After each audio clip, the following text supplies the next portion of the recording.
Wow, this is interesting. Last week, and I'm kind of late reporting this, there was a geomagnetic storm from the sun. And at the same time, on February 3rd, Falcon 9 rocket launched 49 additional Starlink satellites to low orbit. And these satellites are going to be used, or are being used, there's a bunch up there already, for internet access for people in remote locations.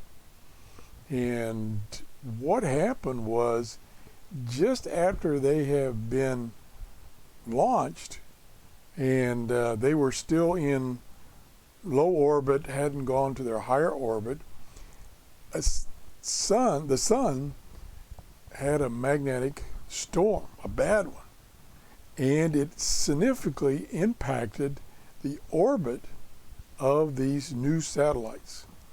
And it warmed the atmosphere, and the atmosphere became more dense, thus slowing down these satellites so they couldn't reach their final orbit up higher.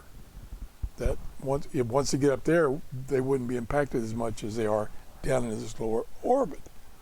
So what happened was this additional drag at the low altitudes prevent the satellites from leaving the safe mode to begin orbit raising maneuvers.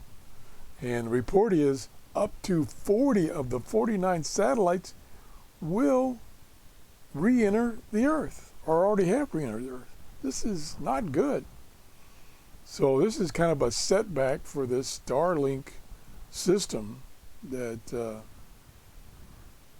is trying to get set up for internet access for remote people. Now, what I've also read about this Starlink is, even though it provides this access to people in remote to use one of these little satellite dishes, it's kind of expensive, but that's another story. I just want to report this. This was found on my favorite website, swling.com. This is a great website, got lots of interesting stories about communications, radios, reviews. Here's one on radio waves making waves. Here's a bunch of other articles. This is the ones that came out last week. Check it out. Have a great day. Bye-bye.